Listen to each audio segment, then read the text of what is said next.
Hello, I'm in Barcelona. I'm doing a course on AI voice and artificial generation of voice, chatbot agents, all of these kind of things. Okay, so I just arrived back from Barcelona. Yeah, I don't look more tanned. I used a lot of sunscreen. But I was actually there for a week long, you call it a summer school or conference kind of thing about voices. Specifically, AI voices versus human voices. And I plan to film videos on a daily basis, but I ran out of time from actually attending these things 8 to 5 to then actually having a good time in Barcelona. So I just ran out of time to film and edit things. I've got a few clips, so I'm going to put them up here and discuss a little bit about what I learned about voices. I can't go into too much detail in this video because there's so much in a voice. And we specifically looked at the emotions that are carried in a voice and the way you can hear someone's age, where they're from, if they're poor or rich, just from analyzing their voice. I know it sounds, I don't even want to say discriminatory, but there is science to prove that you can do that. And your voice, it leaks information about you. Whether it is, like I said, the background about you or your current state. Are you nervous? Are you anxious? Are you excited? Are you happy? It seems obvious, but what happens? And these are the questions that I was fascinated about. What happens when that is flipped around and used against you? Or, in some technology, used to help you.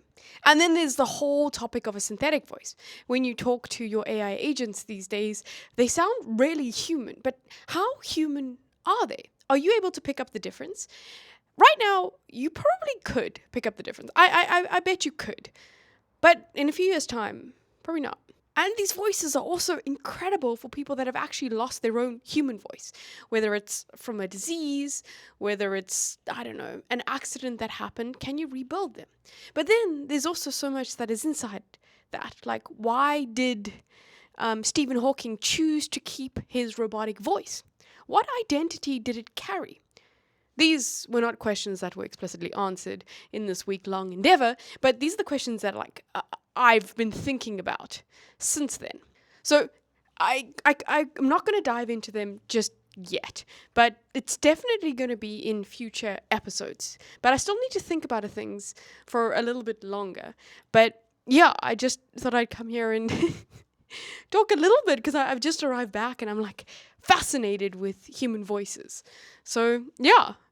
There will be a video tomorrow. It won't be about voices, but it's in my list of videos that I've got to make. So I'll film it tomorrow, and voices will be snuck in at the bottom of the list. So it might be a while. But anyway, I will check you on another one. How do we say cheers in Italian? Okay. Alla salute.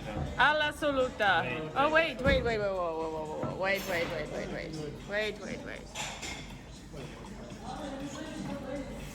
They have something similar, like gazpacho. Spain? Okay. Yeah. Oh no. You also have like dishes which are vegetarian, but like normally they don't make them. Just Alla saluta. Pioneers. Hamburg doesn't have Ryanair anymore. How much is it? 5 from Hamburg. Ours was 300